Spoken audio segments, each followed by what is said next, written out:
นาลูกประธานนักคิดเพื่อที่จะได้น้อมอุทิศเป็นกรปนาผลแต่คุณแม่ตุลต่างคำอายุ74 ปีอันเป็นโยมแม่ผู้ประเสริฐของท่านพระครูประหลัดประสิทธิ์รัตนเมธีเจ้าวาดวัดศรีปิ่นเมืองผู้ที่ได้ถึงแก่มรณกรรมไปในโอกาสนี้นับในคำรบเบื้องต้นเราขอกราบนมัสการตอบรับซึ่งพระรัตนตรัยอันมีพระพุทธพระธรรมและพระสงฆ์เป็นต้นเป็นประธานด้วยความเคารพนอบน้อมกราบยังองค์พระพุทธปฏิมากรประธานอันได้ปฏิสถานตั้งไว้ในศาลาบำเพ็ญกุศลพระวิหารหลวงโรงอุโบสถพระธาตุเจ้าเจดีย์อันทับปนามตั้งไว้ยังควงแก้วทั้งสาม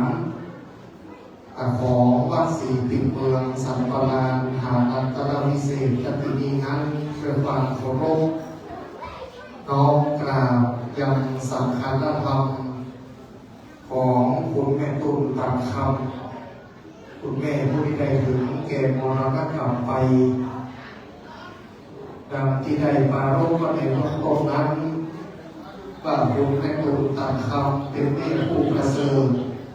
ผู้ก่อเกิดแห่งการบุญการกุศลทั้งหลายองค์นี้คุณต่างคำในวันนั้นก็บอกถึงท่านพระครูประหลัดประสิทธิ์รัตนเมธีเจ้าอาวาสวัดศรีปิ่นเมืองประสงค์นักพัฒนาผู้ที่ได้เป็นนวเนื้อเชื้อไขในบวรพระพุทธศาสนาคุณแม่ตุลต่างคำนั้นได้ถึงแก่มรณกรรมไปตั้งแต่วันที่2 พฤศจิกายน 2568 เป็นต้นมาได้นำเรือร่างของคุณแม่นั้นแต่ตั้งบำเพ็ญกุศลไว้ที่อำเภอพานจังหวัดเชียงรายเป็นระยะเวลาช่วงระยะหนึ่งจากนั้นแล้วท่านพระครูประหลัดประสิทธิ์ตุนายโยนี้ก็ได้เอาสังฆาธรรมของคุณแม่จากบ้านเกิดเมืองนอนที่จังหวัดเชียงรายอำเภอพานได้มาตั้งบำเพ็ญกุศลไว้ณศาลาบำเพ็ญบุญของวัดศรีปิ่นเมืองแห่งนี้ซึ่งเป็นวัดที่ลูกตุ้มนั้นได้ดำรงตำแหน่งเป็นเจ้าอาวาสและปกครองคณะสงฆ์พระภิกษุสงฆ์สามเณรในวัดในวาตุนายโยนั้นได้มาอยู่วัดศรีปิ่นเมืองตั้งแต่สมัยเป็นสามเณรสมัยนั้นสามเณรประสิทธิ์ต่างคำบุตรชายของคุณพ่อคำคุณแม่ตุลต่างคำได้จากบ้านจากจองจากบ้านสัตว์ของอำเภอพานจังหวัดเชียงรายได้มารับเรียนศึกษาอยู่ที่จังหวัดเชียงใหม่ได้เจริญวัฒนาในกิจการงานพระพุทธศาสนาได้รุ่งเรืองเจริญมาเป็นระยะเวลาประมาณ30 กว่าปีจนถึงปัจจุบันได้ดูแลถ่อคอยครูบาอาจารย์อันเป็นอดีตท่านเจ้าอาวาสอันมีหลวงพ่อพระครูมงคลพิทิตครูบาเจ้าทองถาวโรเป็นต้นเสียงบุญตุลุงท่านพระครูประหลัดประสิทธิ์รัตนเมธีก็ได้ดำรงตำแหน่งเจ้าอาวาสตั้งแต่ปีพุทธศักราช 2550 เป็นต้นมาจนถึงปัจจุบันก็ได้นำสังฆาธรรมของคุณแม่ตุลนั้นได้มาตั้งบำเพ็ญกุศลวันนี้เป็นที่สมควรในการกินการทานเป็นที่สัพพยะพร้อมพร้อมทุกสิ่งจะได้จัดการจัดงานไปแม่ตายก่อนเดือนยี่จะเผาก่อนเดือนยี่ก็บอกเปิดการอันใดก็นักการอันใดก็หลายเพราะว่าเดือนที่เป็นกิจกรรมนักเพราะว่าจะเป็นการใส่บาตร ฟังธรรมมหาเจ้าและหลายสิ่งหลายอย่างตุนโยว่าการข้ามีอยู่ขอพิษโซอีเมฆไว้สักระยะหนึ่งขอได้เตรียมการเตรียมงานให้ดีพร้อมพร้อมจะได้กินได้การส่งสักการการข้ามในวาระสุดท้ายเพื่อบูชาคุณของมารดาผู้ประเสริฐในวันนี้เป็นค่ำคืนแรกค่ำคืนของวันพฤหัสบดีที่13 พฤศจิกายน พุทธศักราช 2568 เป็นค่ำคืนแรกที่ได้ตั้งศพบำเพ็ญกุศลไว้ณศาลาบำเพ็ญบุญของวัดศรีปิ่นเมืองแห่งนี้ซึ่งการบำเพ็ญกุศลเพื่อที่จะได้อุทิศกรรมนาผลแด่คุณแม่ตุลตามคำนั้นมีกำหนดการในการบำเพ็ญกุศล3 คืนด้วยกันเริ่มตั้งแต่ค่ำคืนนี้วันพฤหัสที่13วันศุกร์ที่14วันเสาร์ที่15เป็นระยะเวลา3 คืนที่ลูกตุ๊กท่านพระครูประหลัดประสิทธิ์รัตนเมธีพร้อมกับครอบครัวตลอดจนถึงสาธุชนคณะญาติธรรมทุกท่านทุกคนจะได้กินได้ทานอุทิศส่วนบุญส่วนกุศลไปยังคุณแม่ตุลตามคำผู้ได้ถึงแก่มรณกรรมไปสำหรับในค่ำคืนวันนี้ได้รับเมตตาธรรมจากคณะท่านเจ้าภาพโดยมีสมณศรัทธาท่านพระครูสุนทรธรรมสิทธิ์เจ้าวาดวัดหนองแยงอำเภอสันทรายผู้ช่วยเลขานุการเจ้าคณะจังหวัดเชียงใหม่ในร่มบารมีธรรมของพระเดชพระคุณหลวงพ่อราชคุณพระเทพมังคลาจารย์เป็นต้นเป็นประธานวันนี้ท่านพระครูสุนทรธรรมสิทธิ์พร้อมกับคณะศรัทธาวัดหนองแยงอำเภอสันทรายทุกหลังคาเรือนก็ได้มาแสดงออกซึ่งความอาลัยรักต่อคุณแม่ตุลตามคำพอตุนาอ้วนหนองแยงนั้นก็เป็นสหธรรมของตุนโยวันนี้คณะสงฆ์และคณะศรัทธาวัดหนองแยงอำเภอสันทรายได้ร่วมกันรับเป็นเจ้าภาพพร้อมกันนั้นกับครอบครัวจากพี่น้องบ้านสันกองพี่น้องบ้านปากกอทรายอันเป็นคณะญาติของคุณแม่ตุลก็ได้เดินทางมาแล้วหลายวันก็ร่วมรับเป็นเจ้าภาพในค่ำคืนวันนี้และในค่ำคืนนี้นั้นจะได้มีการแสดงพระธรรมเทศนาเรื่องกันในการอาราธนาองค์แสดงพระธรรมเทศนาได้รับเมตตาธรรมจากอาจารย์ท่านพระครูโสพลจริยาภิรัตน์เจ้าคณะตำบลสันปะเปาเจ้าวัดวัดสันตุเปาอำเภอสันทรายจังหวัดเชียงใหม่จะได้เมตตาเทศนาธรรมตุนโยปารภไว้ว่าการแสดงธรรมเพื่ออุทิศส่วนกุศล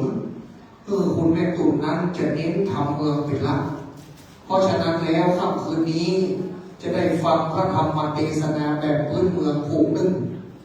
ซึ่งท่านพระครูโสพลจริยาภิรัตน์ก็มีความชำนาญการมีความช่ำชองในการแสดงพระธรรมเทศนาแบบพื้นเมืองเหนือเพราะว่าจะเป็นทำนองธรรมวัดตลอดจนถึงทำนองมหาเจ้าเวสสันตราชานุท่านพระครูโสพลจริยาภิรัตน์นั้นนั่งอ่านธรรมกันมหาราชก็มีชื่อเสียงในการแสดงธรรมของคณะสงฆ์จังหวัดเชียงใหม่คณะสงฆ์อำเภอสันทรายและพื้นที่ใกล้เคียงพร้อมกันนี้นั้นในการอาราธนาพระสงฆ์จตุรวัตรคณะสวดพระพิธรรมเป็นทำนองหลวงวันนี้นั้นได้รับเมตตาธรรมจากคณะสวดพระพิธรรมสำหรับวัดพระสิงห์วรมหาวิหารโดยการนำของท่านพระครูอุปถัมภ์พระกิจโกศลผู้ช่วยเจ้าวาดวัดพระสิงห์วรมหาวิหารวันนี้จะได้ฟังพระธรรมเทศนาเป็นทำนองธรรมวัดผูกนึ่งจะได้ฟังสวดพระพิธรรมเป็นทำนองพระสิงห์หลวงสำหรับนึ่งซึ่งสำนักวัดพระสิงห์วรมหาวิหารนั้นเป็นพระพิธีธรรมประจำจังหวัดเชียงใหม่ประจำกลุ่มอำนวยการพิธีการศพที่ได้รับพระราชทาน จะได้รับอาราธนาเป็นโปรดเมตตาสวดพระพิธรรมในงานที่ได้รับพระราชทานโอษฐ์แปดเหลี่ยมก็คือจะได้รับพระราชทานพระพิธรรมไปบำเพ็ญกุศลเป็นจำนวน3 คืนเป็นต้นพระสิงห์หลวงก็เป็นสำรับหนึ่งของจังหวัดเชียงใหม่ที่ใช้ในการสวดพระพิธรรมทำนองหลวงในโอกาสการบำเพ็ญกุศลศพที่ได้รับพระราชทานซึ่งในค่ำคืนนี้น้ำจิตน้ำใจของบรรดาคณะศรัทธาสาธุชนได้ทราบข่าวการถึงแก่มรณกรรมของคุณแม่ตุลตันคำในโอกาสนี้ก็ได้เดินทางมาร่วมในพิธีบำเพ็ญกุศลวันนี้ศาลาบำเพ็ญบุญตลอดจนถึงบริเวณวัดศรีปิงเมืองนั้นขอคลาคล่ำไปด้วยน้ำจิตน้ำใจของพี่น้องศรัทธาสาธุชนทั้งผู้มีเกียรติวันนี้ศรัทธาหนองเก่งก็มาหลายกันลบทุกนักวันว่าศรัทธาต่างบ้านต่างจองก็มากันหลายพี่น้องศรัทธาศรีปิงเมืองอันเป็นศรัทธาได้กินได้ตามวันนี้ผู้ใหญ่หลายท่านผู้อำนวยการวัฒนามโนกิจอดีตผู้อำนวยการโรงเรียนเทศบาลวัดศรีปิงเมืองข้าราชการชั้นผู้ใหญ่ปกครูบุญธรรมศรัทธาเข้าศรีปิงเมืองขอมาวันนี้หลายท่านอยู่ตั้งรุ่งก็สามารถที่จะทักทายได้ตลอดจนถึงคณะผู้บริหารคณะจารย์ของโรงเรียนเทศบาลวัดศรีปิงเมืองวันนี้ก็ได้รับเกียรติจากท่านได้เดินทางมาร่วมนะครับวันนี้ท่านรองตูนท่านรองดานุโชคชัยชนะนะครับพร้อมกับคณะครูบุคลากรก็ได้นำคณะนักเรียนได้มาบริการน้ำดื่มในการบำเพ็ญกุศลก็ต้องขอบพระคุณมาณโอกาสนี้ตลอดจนถึงท่านทายกทายิกาศรัทธาติดจองมองวัดอันใดอุปถากอุปถัมภ์ตุนโยมีความเคารพนับถือต่อตุนโยรู้จักเป็นตุนเป็นการส่วนตัวมีการเคารพนับถือซึ่งกันและกันวันนี้ท่านทั้งหลายนั้นได้มาแสดงออกซึ่งความกตัญญูกตเวทิตา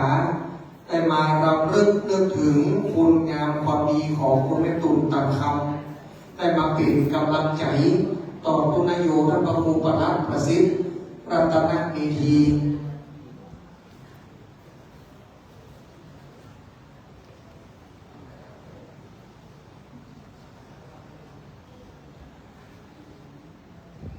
ท่านพระครูประหลัดประสิทธิ์รัตนเมธีตุนโยก็ตั้งใจว่า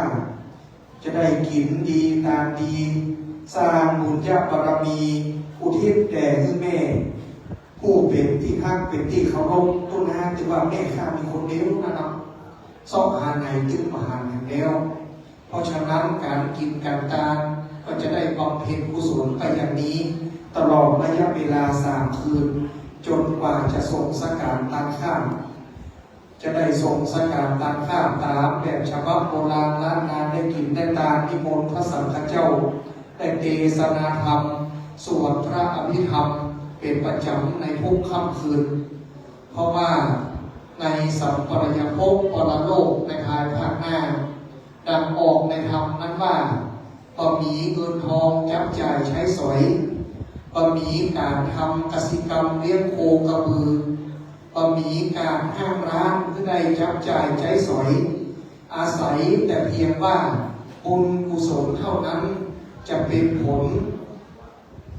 เป็นสิ่งที่เกื้อหนุนจิตตดวงวิญญาณของผู้ที่ได้จากโลกนี้ไปแล้วได้ฉะนั้นจะได้อาศัยบุญกินบุญตามที่สมณศรัทธาและโมฬศรัทธาทั้งหลาย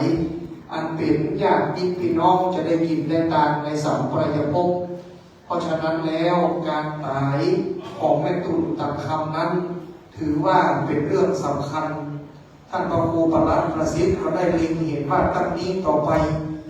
จะได้เป็นการกินการตามอย่างประณีตกินตามอย่างเรียบร้อยดีงามถูกต้องตามแบบฉบับ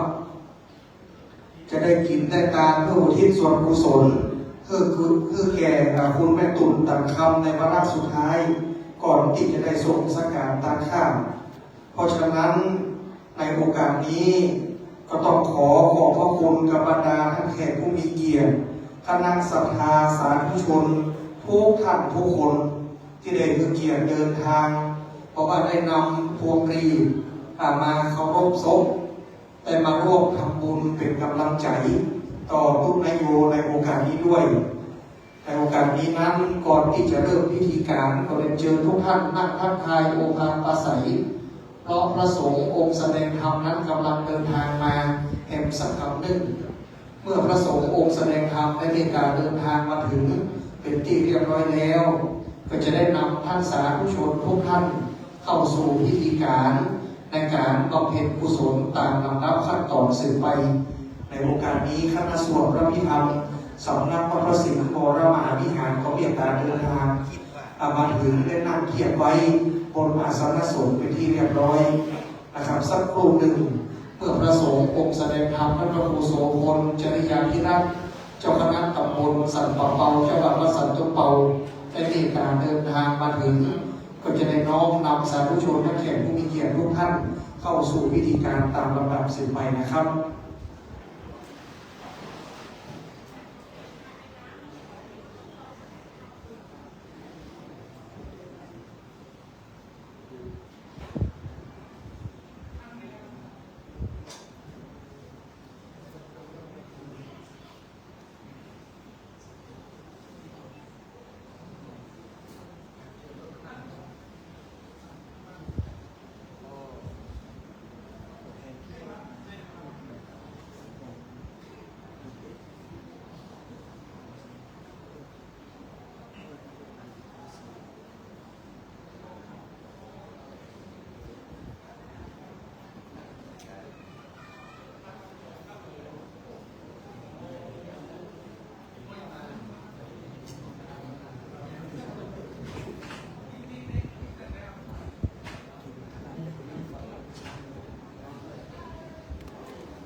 ซึ่งในครั้งนี้ขอถวายการต้อนรับ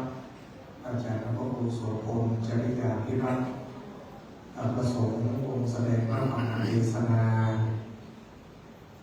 ในค่ำคืนในวันนี้ซึ่งการบำเพ็ญกุศลตามที่ได้ปรารภไว้ในต้นต้นแล้วว่า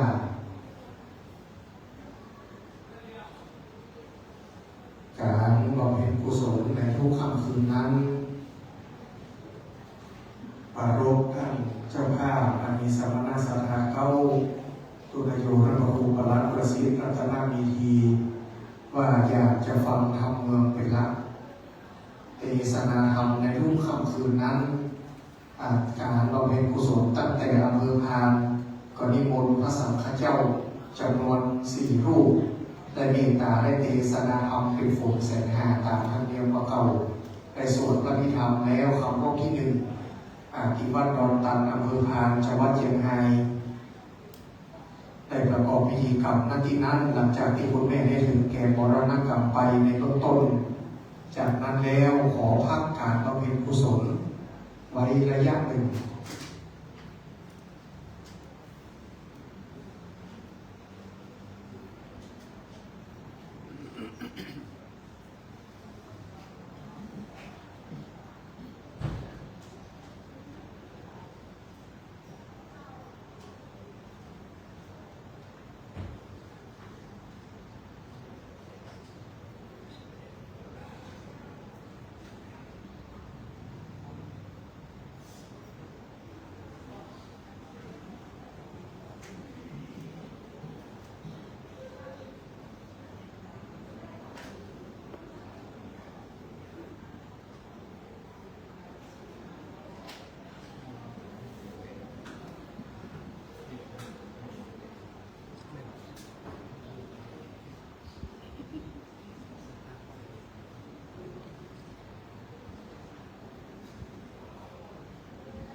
มาร่วมกันในเบื้องต้นนั้นว่าการบำเพ็ญกุศล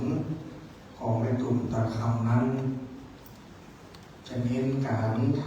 ฟังธรรมเมืองเป็นหลักเพราะตามธรรมเนียมโบราณนั้นการตั้งบำเพ็ญกุศลศพคนเมืองล้านนาธรรมเฮาตะกอนนั้นเทศนาธรรมคืนแรกของมันไล่โกรธคืนที่สองอาทิสงส์ตันหาโคตายคืนที่สามของวิสุทธิยามหาโนรัตติปานสูตรวนเวียนอยู่อย่างนั้นเป็นธรรมเนียมปฏิบัติเพราะฉะนั้นแล้วการบำเพ็ญกุศลในครั้งนี้ก็จะเน้นการเทศนาธรรมเป็นธรรมนองธรรมวัดแบบพื้นเมืองเพราะฉะนั้นในค่ำคืนนี้เมตตาธรรมของท่านอาจารย์และครอบครัวโสมนจริยาภิรัตน์เจ้าคณะตำบลสันเป่าเจ้าวัดประสันต้นเป่าก็เป็นพระสงฆ์องค์แสดงธรรมที่มีชื่อเสียง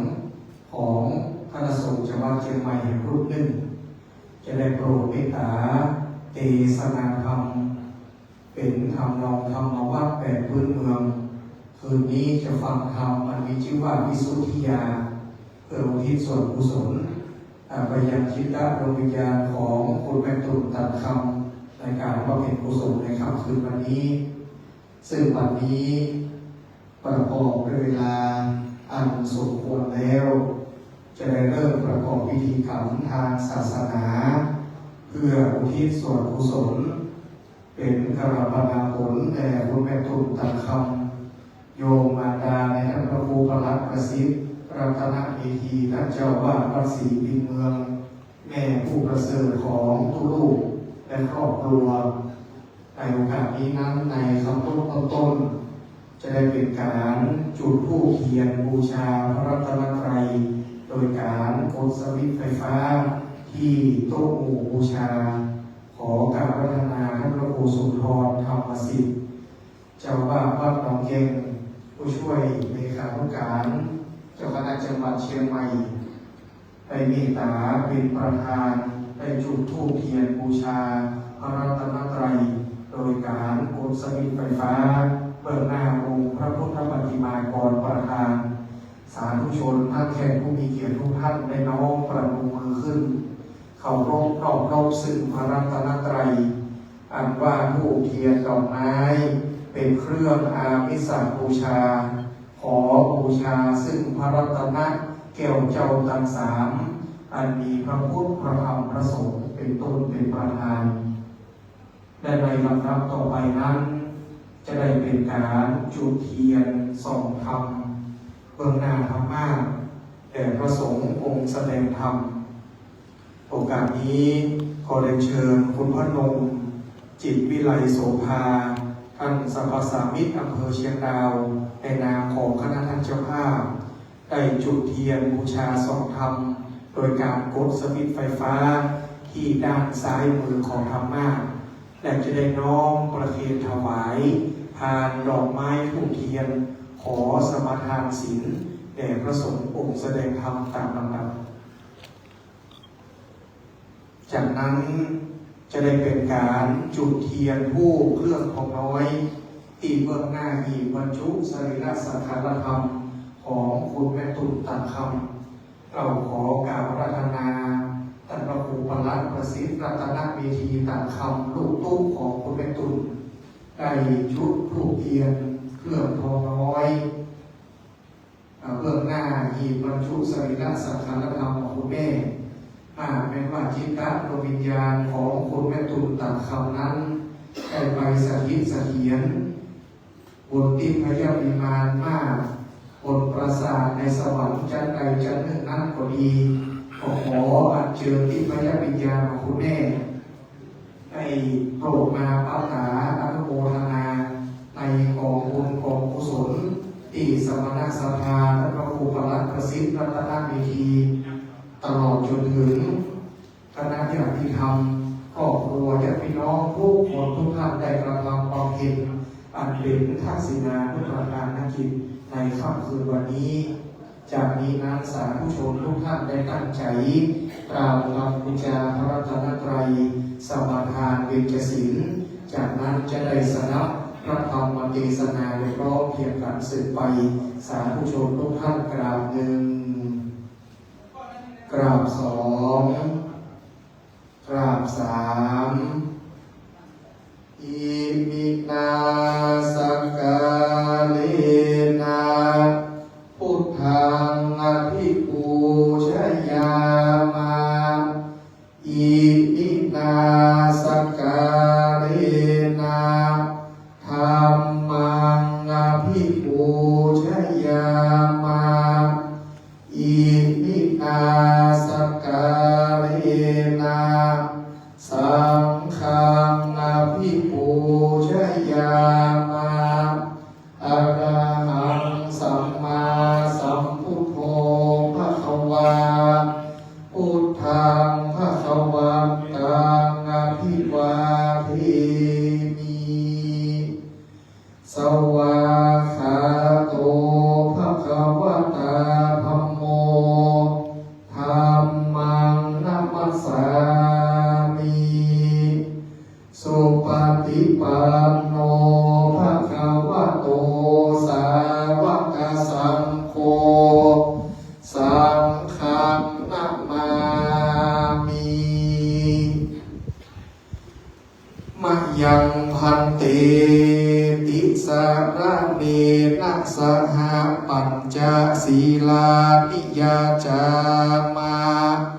ทุติยัมปิมะยังพันเตติสรเนนะสห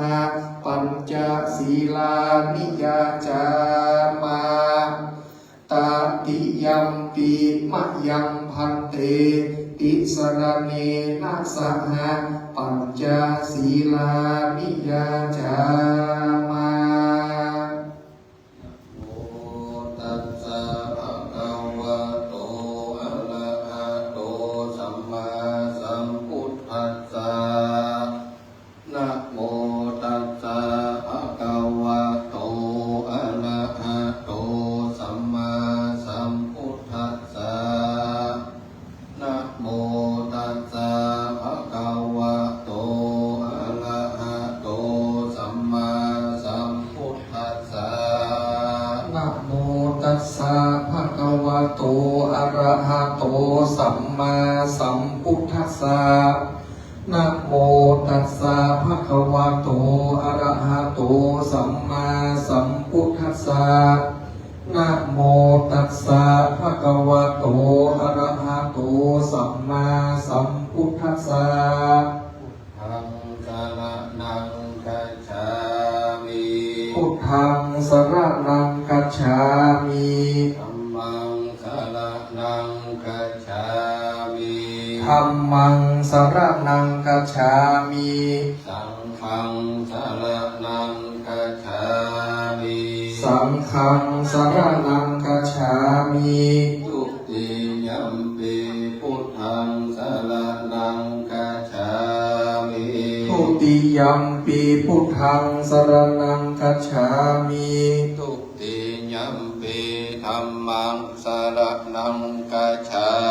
มิทุติยัมปิธัมมังสรณังคัจฉามิทุติยัมปิสังฆังสรณังคัจฉามิทุติยัมปิสังฆังสรณังคัจฉามิตติยัมปิพุทธังสรณังคัจฉามิตติยัมปิพุทธังสรณังคัจฉามิตติยัมปิธัมมังสรณังคัจฉา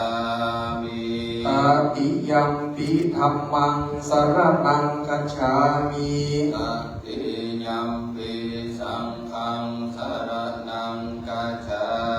มิตติยัมปิสังฆังสรณังคัจฉามิปานาติปาตาเวรมณีสิกขาปะทังสมาธิยามิปานาติปาตาเวรมณีสิกขาปะทังสมาธิยามิอทินนาทานาเวรมณีสิกขาปะทังสมาธิยามิอทินนาทานาเวรมณีสิกข ขาปะตังสัมมาทิยามิกาเมสุมิจฉาจาราเวรมณีสิกขาปะตังสัมมาทิยามิกาเมสุมิจฉาจาราเวรมณีสิกขาปะตังสัมมาทิยามิมุสาวาทาเวรมณีสิกขาปะตังสัมมาทิยามิมุสาวาตาเวรมณีสิกขาปะตังสัมมาทิยามิสุลาเมรยมัจจปัมมาตัฏฐานาเวรมณีสิกขาปะทังสัมมาทิยามิสุราเมรยมัจจปัมมาตัฏฐานาเวรมณีสิกขาปะตังสัมมาทิยามิมานิปัญจสิกขาปตานิสีเลนะสุขติญญันติสีเลนะโภคสัมปตาสีเลนะนิพุติญญันติตัสสมาสีลังวิโสภะเยสาธุสาธุสาธุในคำรบต้นนั้นท่านผู้มีเกียรติและสาธุชนทุกท่านได้พร้อมใจกันกล่าวคำบูชาพระรัตนตรัยไหว้พระสมาทานรับยังเบญจศีลอันเป็นเครื่องประพฤติปฏิบัติเป็นมงคลแก่ชีวิตในเบื้องต้นนั้นเป็นที่เรียบร้อยในโอกาสลำดับต่อไปจะได้เป็นการสดับพระธรรมเทศนาในค่ำคืนแรกแห่งการบำเพ็ญกุศลเพื่ออุทิศแต่คุณแม่ตุลตันคำซึ่งในค่ำคืนนี้จะได้รับเมตตาธรรมจากพระครูโสพลจริยาภิรัตน์เจ้าคณะตำบลสันปะเปาเจ้าอาวาสวัดสันต้นเปาอำเภอสันทรายจังหวัดเชียงใหม่จะได้เมตตาเทศนาธรรมสาธุชนทุกท่านได้ตั้งใจสดับพระธรรมเทศนาอันเป็นพุทธวจนะแห่งองค์สมเด็จพระสัมมาสัมพุทธเจ้าได้ร้องเพียงกันสืบไปนิพพานังเยนะกะลังรัมมังเยนะกะลังเสยยังปันทิโตตังโนมะกังอุเทสิตุงธรรมติสนังธรรมมุตตมังปัจจังอาราธนังกะโลมานะโมตัสสะภะคะวะโตอะระหะโตสัมมาสัมพุทธัสสะเอวัมเมสุตังเอกังสัมมายังภะคะวะสวัสดิยังวิหารันติเจตวันเนอันนาคาปิติกันสาอันลัมเมสาทะโวโนลาสัพโพเลสัตตังหลายอันว่าโสดอันนี้หากเป็นนิตาแห่งโสดตั้งหลายมีพังจักละโสดเป็นตนยังมีเศรษฐีสังฆโกณอันเป็นดีโดยเขาของหมื่นแสนโกดยุคคนโพธนหนึ่งชื่อว่าวิกัปปันติโพธนสองชื่อว่าวิลันติโพธนสามชื่อว่าสุทธวิหามากาเองเขาของและลูกและคนเศรษฐีสามขาโกนนั้นสันละเขาของเป็นกันต่อขาดเสียงคนละหมื่นละแสนก็แม เป็นแลซ้ำเอาไว้เฮินลงคนละโกรธปากันกะทำบุญเฮินตานไปบอกขาดแล้วก็ไปกับตามบาปมากนักเหลื่อมลายกันเขานะก็ไปเล่นจู้สู่ผัวเมียตั้งปากันไฟรับเอาเขาของจางมาหัวควายถ้าสัตว์ชีวิตมากินยุพันบอกขาดตังผู้ยิงถูกใจส่วนผู้ยิงเขาก็เอากันไปเล่นจู้สนุกโดยผัวตั้งผัวเล่นพีโคสามปันเนนเล่นจู้จากพวงตนปากันกักตำบาปมานับนากันตายไปแล้วจากยมทิบานก็มาพักเอาเขาจุกคนลังของก็ร้องออกปากตายไปลังของก็ร้องให้เล่นลนตาเหลือกลังพองก็ร้องเป็นดังวัวควายก็เป็นแลจ่ายมพิปานก็เอาเชือกมามัดไปจุกคนก็มีหันและนากันว่าถึงวันทวนเจ็ดมาลอดก็มาทำเทียนทำดีอยู่ยุควันเปิดได้ขาดจ่ายมพิปานก็ถามว่ามึงอยู่ในเมืองโคได้กัดตำบาปมานับสู่ได้กัดตำเยื่องใจกูก็หากโลดจุกลังการแต่เมื่ออยู่ในเมืองโคนสู่ได้รับเอาศีลแล้วป้อยไปกัดตำบาปอันจามาหันติบะมันไลเจ้าตนดึงหันเขากัดตามอันปอดจอบจึงสาแดงไปถามดูอันในนาโลกเหตุใดสู่จึงใดมาตกอยู่ในนาโลกตินิจาเพศตั้งหลายฝูงนั้นตอบว่าแต่เมื่อข้าอยู่ในเมืองโคนเมื่อก่อนได้ไปเล่นจู้สู่ผัวเมียต้านได้ไปล้างเอาเขาของต้านบินจางมาหัวควายได้รับสินจาง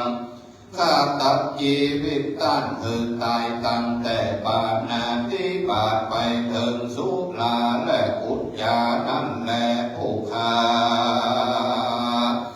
ยืนยันในมาจบจำโยตินในเมินนานแล้วผู้ฆ่ายังบ่ได้พ้นเรือของมหาเหตุเจ้า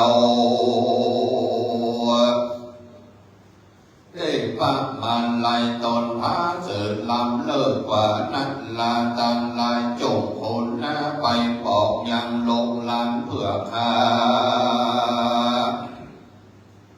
อันอยู่ในเมืองคนพ้นจิมตึกคือเขากัดตำบลเฮินตานหยาดหน้าบุรีสาส่วนปู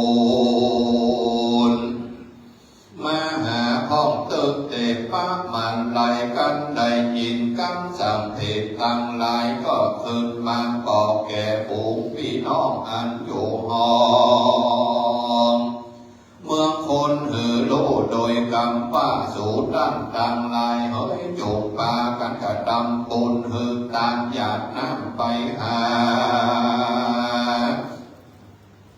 ยังยาติกาพ่อแม่แห่งสูตึกพ่อแม่แห่งสูก็ได้ไปเป็นเหตุตุกะเวตันนาโยในนาโลกพูดได้ว่ามันไล่กันบอกแล้วก็กลับหายไปหันแลตั้งแรกแต่นั่นหมู่พี่น้องวงศา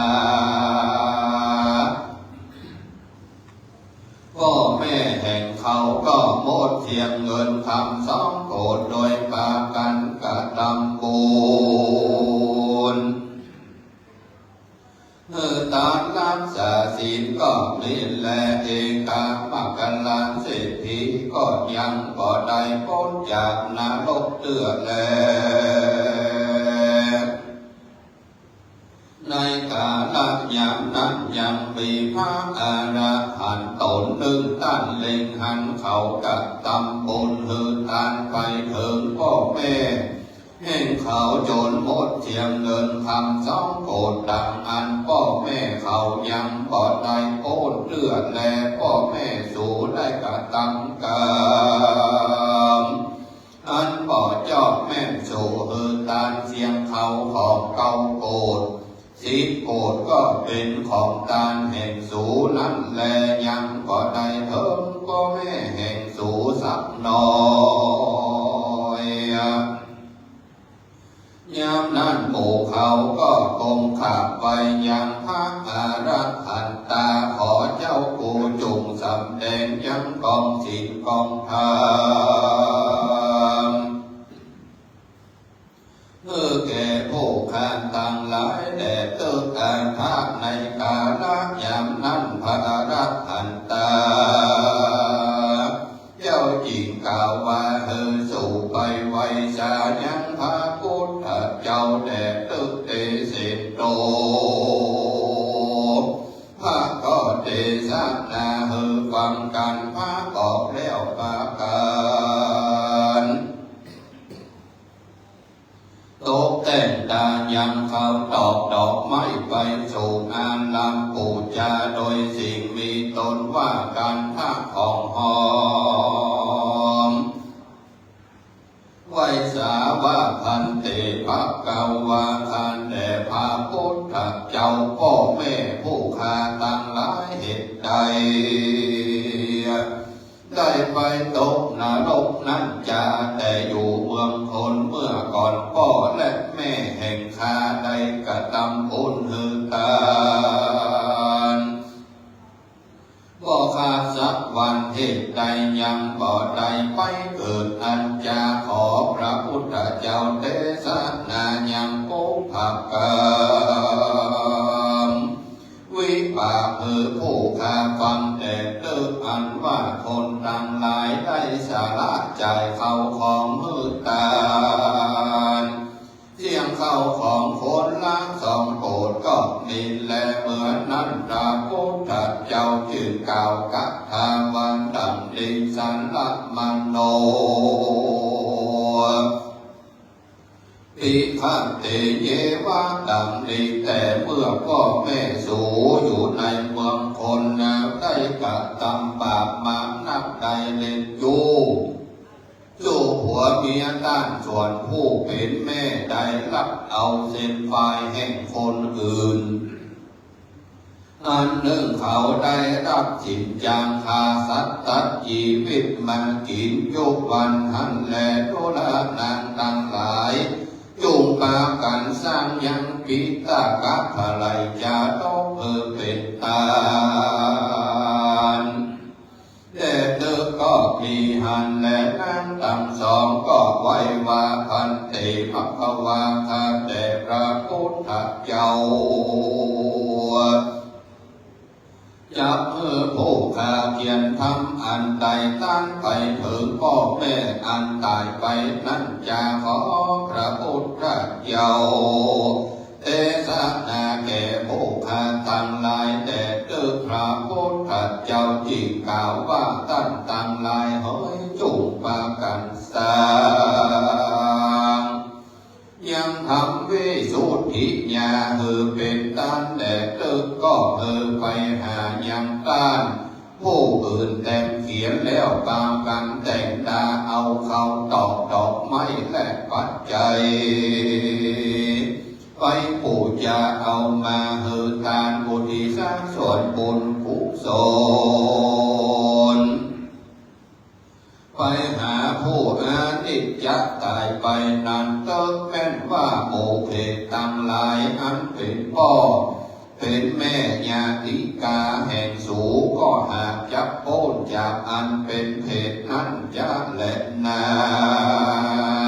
จำได้โป้นแล้วไปเกิดในจันฟ้าและเนรบานและ นากันว่านางตังสารทั้งหลายได้ยินพระพุทธเจ้าเทศนาก็มีใจจมชื่นยินดีต้องแต่งนาเข้าตอกดอกไม้ปัจจัยกันพระของหอมเข้าไปสู่อารามแห่งพระพุทธเจ้าแล้วก็ขาบไว้ว่าพันเตภควาคันแด่พระพุทธเจ้าขอจงสร้างเขียนคำวิสุทธิญาหือผู้ขาต่างหลายแต่เกิดเมื่อนั้นพระจิงสร้างยังทำตวงชื่อว่าวิสุทธิญายังไปตันแล้วเพศตังหลายอันเป็นพ่อเป็นแม่เขาก็ปาการโพ้นจากเป็นเปตะวิสัยใดไปเกิดในสักวันเทวโลกได้กินข้าวน้ำบริโภคอาหารก็ได้กระทำบุญหือทานฝากไปหานั้นและนายามนั้นจะยมพิบาลผ่านยังคำดวงชื่อว่าวิสุทธิญาณดวงนี้ก็ปล่อยหือได้ไปเกิดกันเขาบ่ได้หันก็บ่ปล่อยหือได้ไปเกิดสักคนเต้าว่าเอาน้ำตองแดงหือกินจุวันวานแม่นว่านางต่างหลายภูมินั้นก็เอาธรรมะเทศนาวิสุทธิญาไปกุฏิสักสร้างเป็นตาลญาติน้ำกุฏิสักกุลไปหาพ่อแม่เขาก็เอายังธรรมะเทศนาพูดยาไว้กับศาสนาพระพุทธเจ้าส่วนว่ามหาเทพมันไลเจ้าตนพระเสด็จผู้ค้าตั้งหลายก็ได้พ้นจากนรกแล้วผู้ค้าได้กินข้าวน้ำอาหารอันเขากระทำบุญอุทิศญาติน้ำมาหาผู้ค้าตั้งหลายกันว่าผู้ค้าได้กินแล้วก็ขอไปเกิดในวันนี้มหาเทพมาลัยจึงถามเขาว่าเหตุใดสู่ใดไปเกิดนั้นจะเพศตั้งหลายในนรกจึงกล่าวว่าลูกหลานผู้ขาตันทำวิสุทธิญาณแล้วแลญาโยมพิบาลเขาก็กล่าวว่าทำวิสุทธิญาณดวงนี้ผาเสดยิ่งนักหนาแม้ว่าได้กระทำบาปกระทำเว้นมาแต่อดีตจากก่อนก็ดีก็หาเสียงจะและนาภุกละผู้ใดได้เอาธรรมะเทศนาต่อหน้าศพคนตายก็ดีเอาเทศนาในกลางบ้านกลางเมืองก็ดีอันว่าสัพพะที่เห็นตั้งหลาย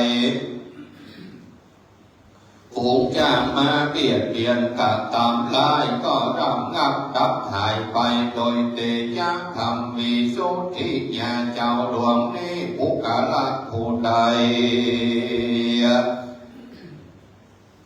ได้แต้มเขียนก็ดีได้สร้างทำเป็นตานสักการะผูจาไว้นกคบยำก็ดีมีอานิสงส์ได้44,000 คันจบทันไลปิตกะอ่านนับปอดใดแต่นั้นนางตั้งหลายยับมาหือทานยังทำวิสุทธิญาณวันนั้นยังมีพระญาสารีสุทโธฐานะเจ้าตนหนึ่งมาขาบไว้พระพุทธเจ้าว่าพันเตภะเกาวางทานแด่พระพุทธเจ้า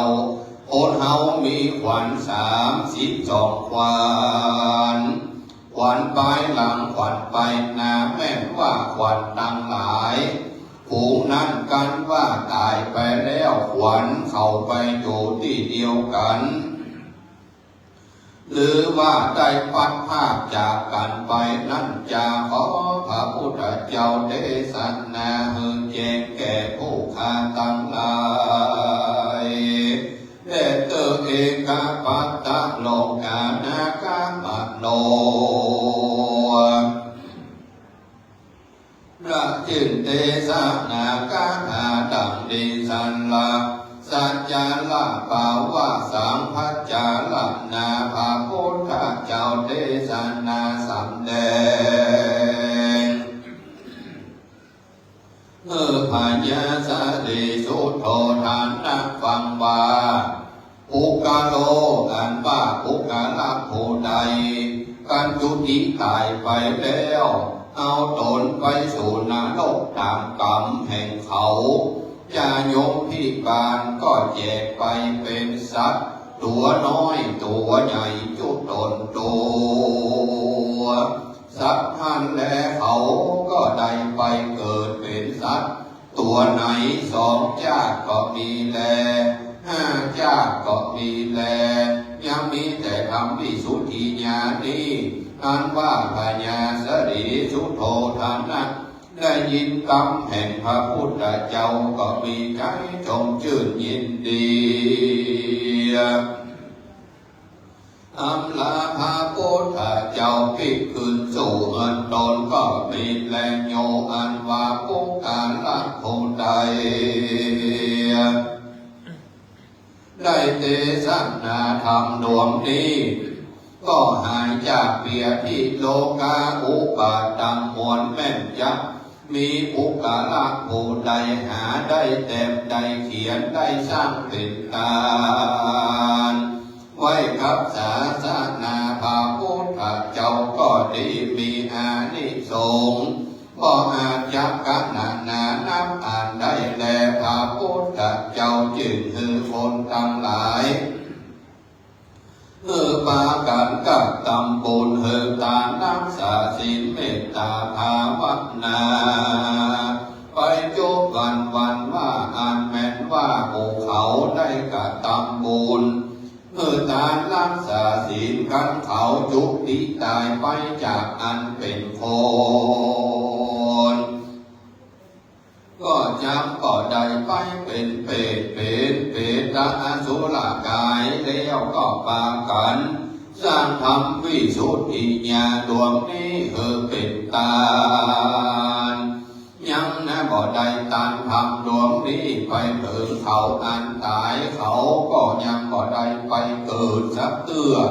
กันว่าได้ตานธรรมวิสุทธิญาณดวงนี้ไปแล้วเขาผู้นั้นจึงจักได้โปนและได้สะเบยภาละอานิสงส์ได้ไปเกิดจันฟ้าเสียงโจวละคนกันว่าปุกาละผู้ใดได้แต่งเขียนได้สร้างเป็นตาลก็ดีซื้อเอาคำมาติดก็ดี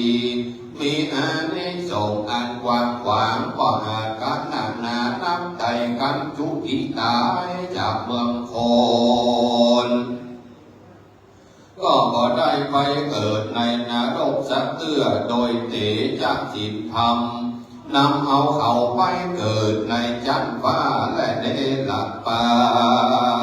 นแม้นว่าปุกละผู้ใดได้แต่งเขียนธรรมวิสุทธิญาณเป็นตานมีภาละอานิสงส์ถ้ามานว่าใดโกรธกับแสนกับก็เป็นแลโยปุกะโลปุกละผู้ใดแต่งเขียนธรรมสร้างเป็นตานมีภาละอานิสงส์30,000กับปุกละผู้ใดแต่งเขียนธรรมวิสุทธิญาณสังเวกะเป็นตานก็ดีมีอานิสงส์มากนับกันจุติตายจากอันเป็นคนโดยติจากอันได้สร้างได้เขียนได้ตานทำวิสุทธิญาณดวงนี้จากยมพิบาลเขาได้หันแล้วก็นำเอาไปไว้ในภาษากันจากยมพิบาล ได้หันโอกาละโอดใดแต้มเขียนสร้างธรรมดวงนี้การจุติตายไปแล้วนะก็จะได้ไปกินข้าวน้ำพอจะนั่งอาหารแห่งสูแล้วก็พิกขึ้นมากูจะแต่งใจยังคาคนใจเมื่อส่งไปเกิดเมืองฟ้าและเนรกานโอกาละหูใดก็ได้ตามทำดวงนี้ญาโยมพิบาลก็มาปัดไปเต็กจมมืออยู่ในนรกพูนโจรได้หันทางดวงชื่อว่าวิสุทธิญาณดวงนี้จึงปล่อยมือไปเกิดก็มีหันและนาก็มีโดยภาคกาดังใดกล่าวมานี้แลวิสุทธิญาณจาระกังนิธิกังขิญาเตเตสนาธาวิสุทธิญาณจาโรนังพระโอปรัตปสิตตนะเมธีและท่านพระโอสุนทรธรรมสิทธิ์ด็อกเตอร์เป็นเจ้าภาพเก้าโอทิสากุลกุศลไปรอบถึงจิตระดวงวิญญาณอันบริสุทธิ์แห่งตัณดานคุณแม่ตุนตันคำก็บังโกมทรงเลสเดสาธุพระธรรมเทศนาอันเป็นธรรมนองธรรมวัดแปดพื้นเมืองเหนืออันมีชื่อว่าวิสุทธิญาณเป็นธรรมที่มีเนื้อหาใจความว่าใครได้ฟังได้แต้มได้ขีดได้เขียนแต่ตามจะทำวิสุทธิญาณนี้จะพ้นจากโมหะโมกอบายต่ำใต้นำจิตตะดวงวิญญาณนั้นไปสู่สวรรค์ชั้นฟ้ามหาเนรปานดังที่ท่านพระครูโสพลจริยาภิรัตน์เจ้าคณะตำบลสัตว์เป่าจังหวัดวัดสัตว์ต้นเป่าแสดงพระธรรมเทศนาได้เมตตาแสดงธรรมเป็นธรรมนองธรรมวัดพื้นเมืองเหนือเป็นที่นำเอาใจแก่สมณศรัทธาและมุนีศรัทธาในการบำเพ็ญกุศลในค่ำคืนนี้ได้เทศนาธรรมฉลองกุศลศรัทธาบรรดาคณะเจ้าภาพเพื่ออุทิศส่วนกุศลไปยังพระแม่ตุนตันคำโยมมารดาในท่านพระครูปรัตประสิทธิ์รัตนเมธีได้ยกลงเป็นที่เรียบร้อยจากนี้จะได้น้อมถวายจตุปัจจัยไทยธรรมบูชาพระธรรมเทศนาในการบำเพ็ญกุศลในค่ำคืนนี้เราขอการพัฒนาพระพระครูสุนทรธรรมสิทธิ์เจ้าวาดวัดหนองเย็นผู้ช่วยเลขาธิการเจ้าคณะจังหวัดเชียงใหม่เป็นนามของสมณศรัทธาเจ้าภาพในการบำเพ็ญกุศลได้น้อมประเคนถวายจตุปัจจัยไทยธรรมบูชาการเต้นแด่พระสงฆ์องค์แสดงพระธรรมเทศนาวันนี้คณะสงฆ์คณะศรัทธาวัดหนองเย็นพร้อมกับญาติพี่น้องในครอบครัวต่างคำได้ร่วมกันรับเป็นเจ้าภาพในการบำเพ็ญกุศลในค่ำคืนนี้จากนี้จะได้พักผ่อนในส่วนของการแสดงพระธรรมเทศนาในต้นต้นตามลำดับสืบไป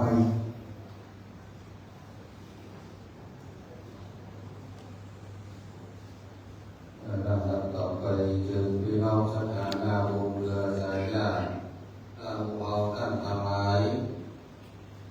ตั้งอกตั้งใจรับพรจากน้าอุทิศบุญกุศลแด่ผู้วายชนเป็นอันดับสิบไปยะถาวาริวหาภูราภริภูเรนติสาคนังเอวะเมวะอิโตตินังเปตานังอุปการปฏิเอจิตังปฏิตังตุมังคิปะเมวะสมิจจันโตสัพเพภูเรนตุสังฆปาจันโนปนะละโสยะถามณิโชติละโสยะถาเอวังโหตุสัมปติสามิติและในวันนี้สมณสัต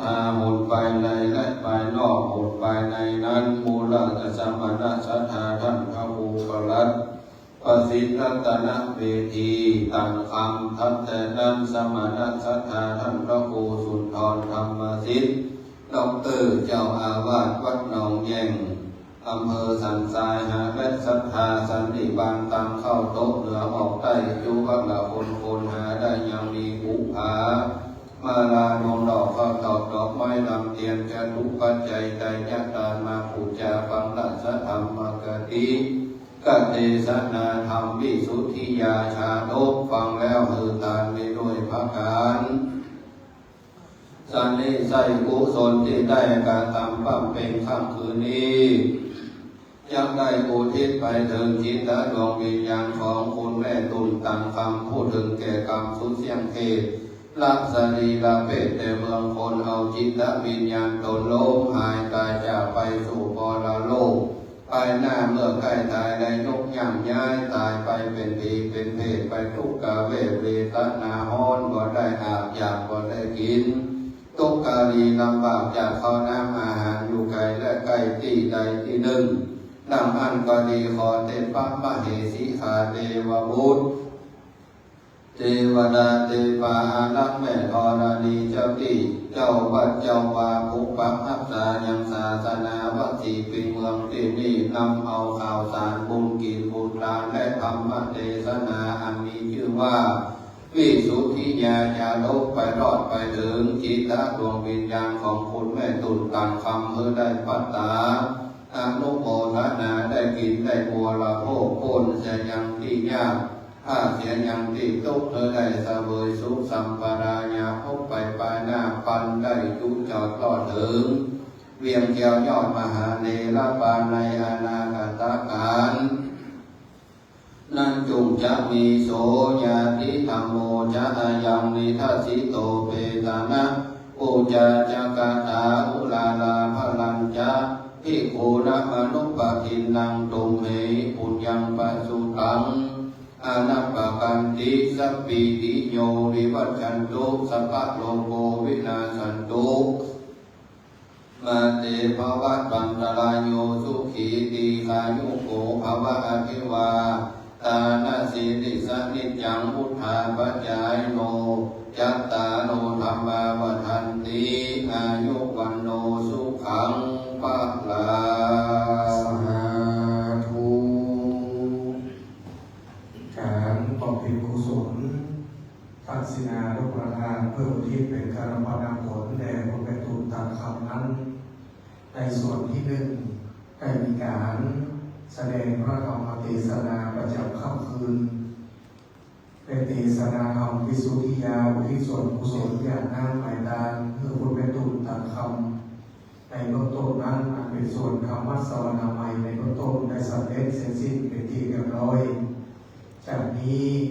พระสงฆ์จะถือว่าคณะสงฆ์พระพิธรรมวัดพระสิงห์วรมหาวิหารซึ่งในค่ำคืนนี้นั้นโดยการนำของท่านพระครูมาทำพระชิโกศลพร้อมกับคณะสงฆ์จะได้เมตตาสวดธรรมคาถาอภิธรรมมาตรการสังฆทานเป็นธรรมนองพระสิทธิหลวงในลำดับนี้จะได้เป็นการจุดธูปเทียนบูชาพระพิธรรมก็ได้เชิญคุณหมายสันปะตองในนามของคณะเจ้าภาพได้โพสต์ไฟจุดธูปเทียนการบูชาพระพิธรรมที่เบื้องหน้าตู้พระธรรมเบื้องหน้าพระสงฆ์ก็ได้เชิญคุณหมายสันปะตองครับ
คนประสิทธิ์วรมหาวิหารได้เมตตาสวดธรรมคาถาพิธรรมวัตถกสังฆะเป็นธรรมนองหลวงซึ่งสำนักพระประสิทธิ์วรมหาวิหารนั้นเป็นพระพิธีธรรมหลวงประจำจังหวัดเชียงใหม่เป็นสำรับที่ใช้ในการประกอบพิธีการบำเพ็ญกุศลในกลุ่มอำนวยการพิธีการศพที่ได้รับพระราชทานทั่วจังหวัดเชียงใหม่เมื่อครั้งที่มีผู้ถึงแก่อนิจจกรรมได้รับพระราชทานโกฐแปดเหลี่ยมเป็นอาทิได้ทรงพระกรุณาโปรดพระราชทานโกฐแปดเหลี่ยมตลอดจนถึงพระพิธีธรรมสวดจำนวน3 คืนในการบำเพ็ญกุศลในครั้งนั้นในวันนี้ตามคณะท่านเจ้าภาพได้การพัฒนาคณะสวดพระพิธรรมสำนักพระประสิทธิ์วรมหาวิหารได้เมตตาสวดพระพิธรรมมัตตการสังฆะเป็นธรรมนองพระศีลหลวงได้จบลงในการบำเพ็ญกุศลในต้นเป็นที่เรียบร้อยแล้วในลำดับพิธีการลำดับต่อไปจะได้ทอดผ้าบังสุกุลซึ่งในค่ำคืนนี้มีคณะท่านเจ้าภาพคณะญาติธรรมหลายคณะนะครับขออนุญาตในการทอดผ้าบังสุกุลจำนวน8 ชุดด้วยกันซึ่งในแต่ละชุดนั้นจะมีท่านผู้มีเกียรตินะครับจำนวน4 ท่านซึ่งกระผมจะได้เรียนเชิญแต่ละคณะแต่ละท่านนะครับขอน้อมทอดผ้าบังสุกุลหลังจากที่ท่านได้ไปเกียรติทอดผ้าบังสุกุลแล้วขอเรียนเชิญท่านได้กลับนั่งที่เก้าอี้รับรองเดิมนะครับ4 ท่านในชุดที่1ครับจะมีรายนามดังต่อไปนี้ท่านที่1คุณสุวิมลจิตวิไลโสภาท่านที่2คุณศรีนวลศรีวิชัยท่านที่3คุณสมพรสอนศรีเกิดและคุณอารีเทพวงศ์4 ท่านในชุดที่1ได้เป็นเกียรติในการทอดพระบังสุกุลโดยได้รับพระบังสุกุลจากเจ้าหน้าที่นะครับและนำทอดนะครับเบื้องหน้าพระสงฆ์โดยพร้อมเพรียงกันนะครับได้ยืนพเนียมต่อหน้าพระสงฆ์ทั้ง4 รูปนะครับเพื่อความสะดวกและความรวดเร็วนะครับรับผ้าจากเจ้าหน้าที่ได้ยืนเทียบไว้ที่เบื้องหน้าพระสงฆ์เราจะทอดผ้าพร้อมกันนะครับเพื่อเป็นระเบียบงดงามนะครับบันทึกภาพแล้วจะดูสวยงามเดี๋ยวพร้อมกันครับเทียบก่อนนะครับเทียบไว้ก่อน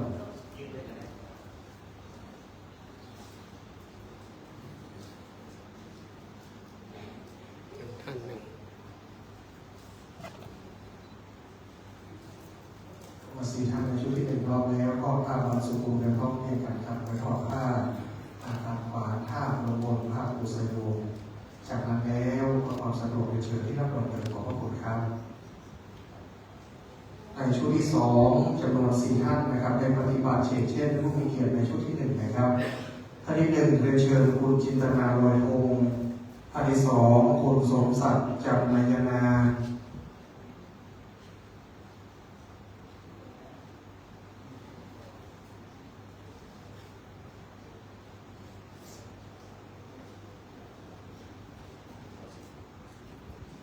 ท่านที่2คุณสมศักดิ์จำนายนานะครับท่านที่3คุณอนุรักษ์จิตนุยานนท์ครับและคุณจิราพรสมนา4 ท่านครับได้เป็นตัวแทนในการทอดผ้าบังสุกุลในชุดนี้ครับ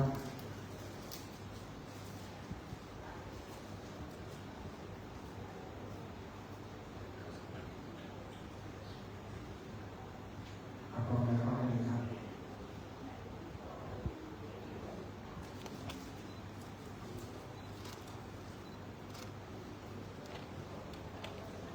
ในชุดที่3ขอเชิญดังมีรายนามดังต่อไปนี้ครับ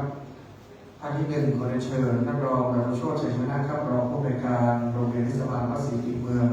ในนามของคณะผู้บริหารบุคลากรราชการนะครับของโรงเรียนเทศบาลวัดศรีกิจเมืองครับท่านที่2ขอเชิญคุณพาจันไหวท่านที่3คุณนิพาจันไหวและคุณคำโคกคำครับคณะญาติจากอำเภอพานจังหวัดเชียงราย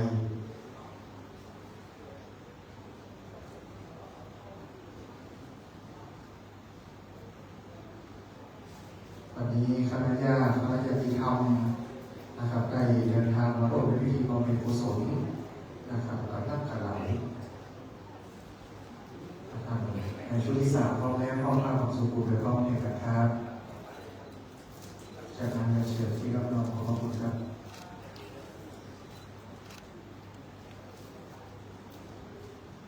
ในช่วงที่4ครับ4ท่านจะมีรายงานดังต่อไปนี้ครับขอเชิญคุณอัธพล การจนประโชติคุณอนุชาติแก้วพันธ์คุณวัฒนาวงศ์มิตรและพันตำรวจโทหญิงสาวรักษ์วุฒิโนชัย4ท่านในช่วงที่4ครับได้เป็นเกียรติทอดพระบรมสุกุลในลำดับนี้ครับ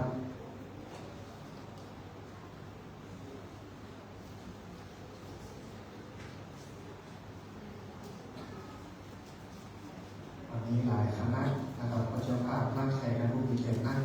นะครับได้เรียนเชิญเป็นตัวแทนในการทอดพระบรมสุกุล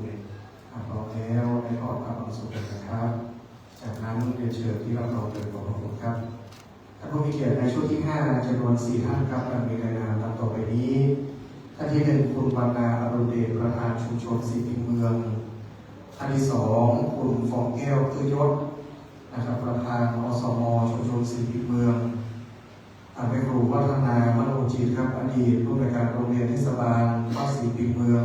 และพระครูบุญธรรมมโนจิตครับในนามของคณะสัตยาวัดสีพิมพ์เมืองทั้ง4ท่านนะครับนำโดยผู้นำชุมชนผู้นำสาธารณสุขนะครับข้าราชการชั้นผู้ใหญ่นักเรียนศรัทธาผู้ใดอุปถัมภ์อย่างวัดสีพิมพ์เมืองนะครับในช่วงนี้ในทอดผ้าบางสุกุลครับ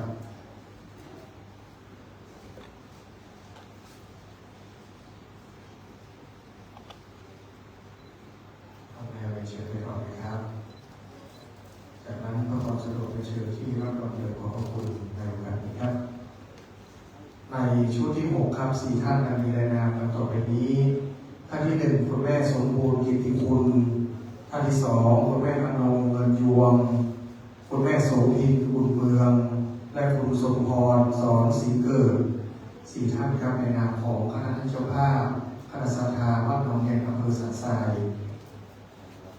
วันนี้มาหลายนะครับเพราะฉะนั้นเรียนเชิญในทอดพระบางสุกุลส่วนอุทิศแต่คุณแม่ตุ่นตามคำ4ท่านในยืนเทียบพระนามประสงค์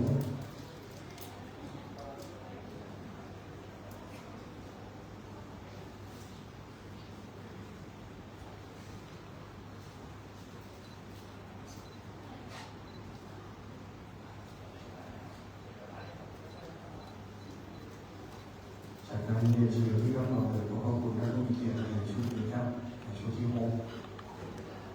ในช่วงที่7นั้นเรียนเชิญ4ท่านดังนี้ครับท่านที่1คุณแม่สีเม็ดกองบุญคุณสงวนเงาเงินคุณแม่กลิ่นทองกันทวงศ์และคุณวริศราภูลคำนะครับ4ท่านได้เป็นเกียรติในการทอดพระบรมสุกุลในชุดนี้ครับในนามของคณะญาติธรรมคณะศรัทธาวัดหนองแยงอำเภอสันทรายอีกชุดหนึ่ง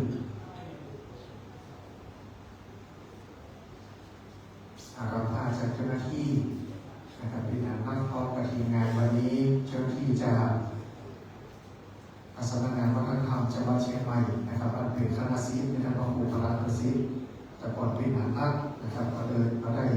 เคยอุปสมบทอยู่ที่วัดศรีพิมพ์เมืองวันนี้ได้มาช่วยในการในงานขอบพระคุณมาโอกาสนี้ครับทั้ง4ท่านทอดพระบางสุกุลบำนาญประสงค์เรียบร้อยเรียนเชิญที่รับรองเดินครับในช่วงที่8ซึ่งเป็นช่วงสุดท้ายขอเรียนเชิญ4ท่านครับท่านที่1คุณวรพลโรจน์กมลทิพย์ท่านที่2คุณจิรศักดิ์ศรีใสคุณพ่ออาทิตย์มาชีและคุณพงษ์ทองกองชัยนะครับ4ท่านได้เป็นเกียรติทอดพระบางสุกุลในช่วงที่8นะครับซึ่งเป็นช่วงสุดท้าย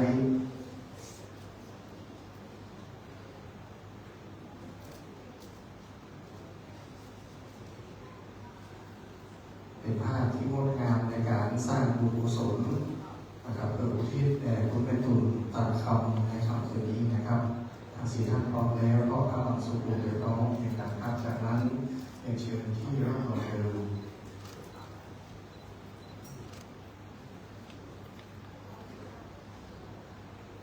นิมนต์พระสงฆ์ในเมตตาพิจารณาพระบางสุกุลในโอกาสนี้ครับ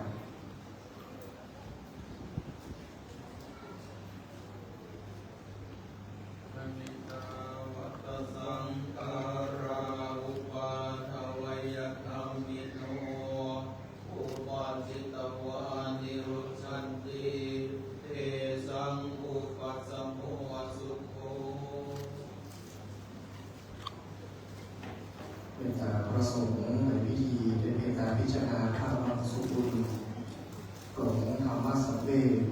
อุทิศส่วนกุศลแด่คุณแม่ตุตัดคำเป็นที่เรียบร้อยขอบพระคุณท่านผู้มีเกียรติ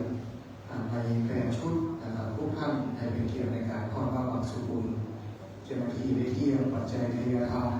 ไว้บนงานพระสงฆ์เป็นที่เรียบร้อยแล้วจากนี้จะได้เรียนเชิญท่านผู้มีเกียรติจะได้น้อมถวายปัจจัยทายธรรมเบื้องต้นน้อมถวายพระพุทธเพื่อเป็นพุทธบูชาขอเรียนเชิญผู้ช่วยไกรสอนบุญช้างเบือกในนามของคณะเจ้าภาพในน้อมถวายพระพุทธเพื่อเป็นพุทธบูชาในเบื้องต้นที่เบื้องหน้าโต๊ะบูชาเรียนเชิญครับ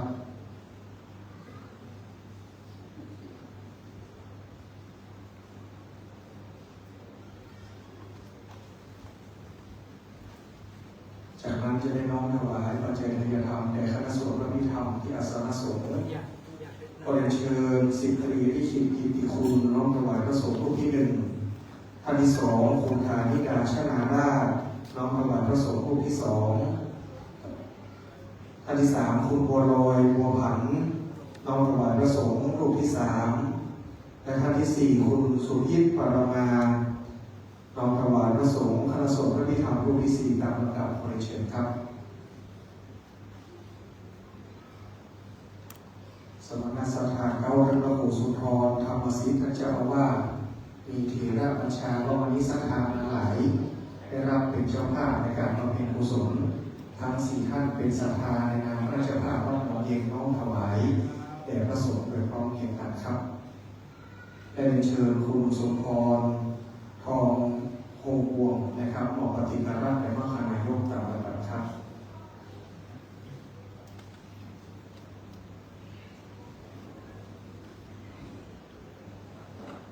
บนพระสงฆ์ได้เมตตาอนุโมทนาศรัทธาท่านเจ้าภาพได้โปรดน้ำรับพรอันประเสริฐอุทิศส่วนกุศลไปยังแม่ตุนตามคำในการบำเพ็ญกุศลในค่ำคืนนี้ตามลำดับสืบไปครับ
โดยการเจริญภาวนา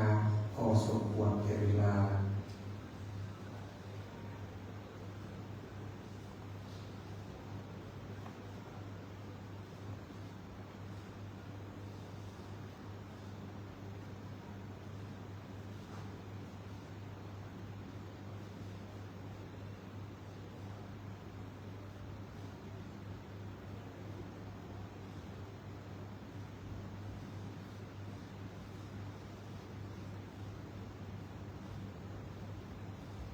สมควรแก่เวลาแล้วต่อไปตั้งใจแผ่เมตตาแบบรุ่งเรืองเข้ามาพระสงฆ์ก็เป็นทางเสร็จพิธีนะครับอิตังตานากัมมังนิปานาปัญจโยโหตุโนนิจังอิตังศีลานิปานาปัญจโยโหตุโนนิจังอิตังภาวนานิปานาปัญจโยโหตุโนนิจังยังกิจจิกุสลังกัตตาปัง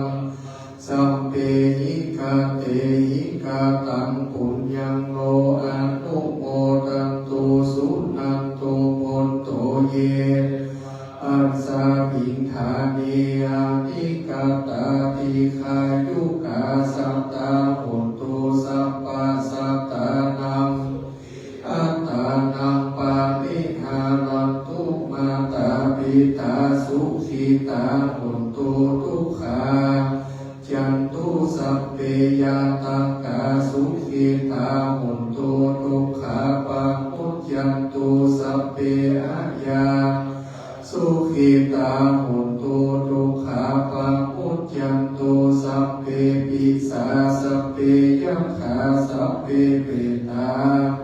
ตาหุนตุทุกขาปังพุทยันตุสัพเพนัคขตาสุขิตาหุนตุทุกขา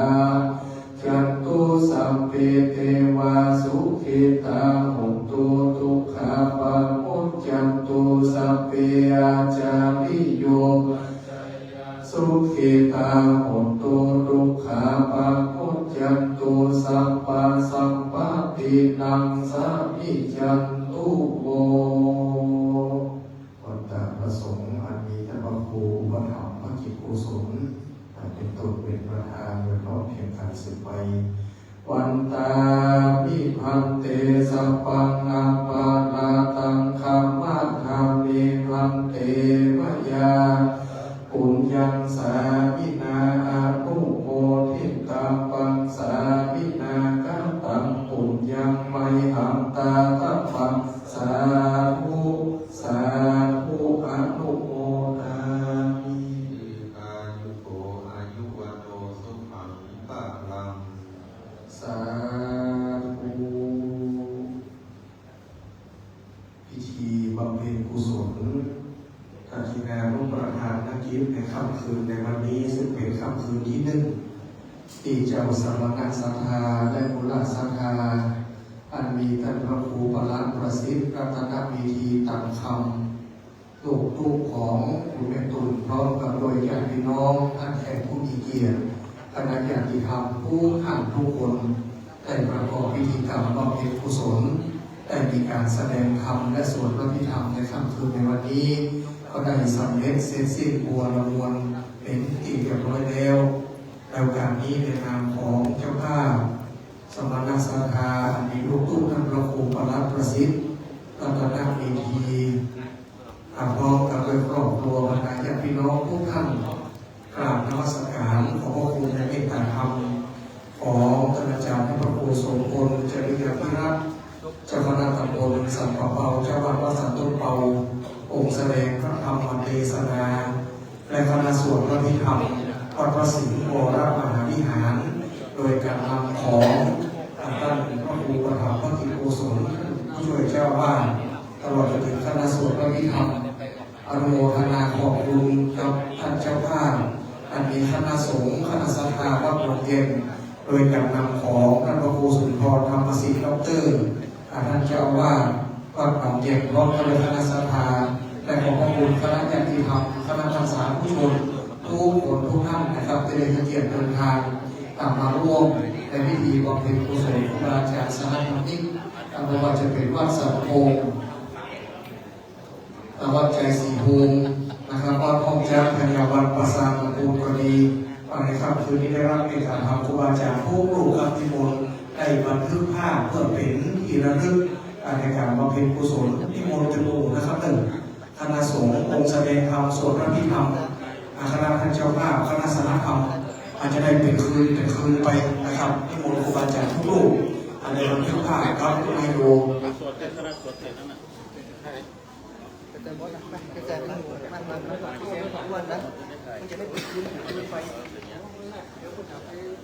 อันนี้ขอพระคุณคณะสัตยาสาธุชนทุกท่านนะครับเพราะว่าจะเป็นคณะสัตยาวัดศรีปิ่นเมืองคณะสัตยาวัดหลวงเย็นตัวแทนของคุณธงชัยเมฆอินไกรนะครับสัตยาผู้ประกอบการพร้อมกับคณะนะครับวันนี้ได้รับเกียรติจากท่านได้เดินทางมาร่วมในพิธีบำเพ็ญกุศลโดยที่แต่คุณแม่ตุ่นตัดคำนะครับโยมแม่ของท่านว่าครูวรัตน์ประสิทธิ์รัตนมีทีท่านเจ้าอาวาส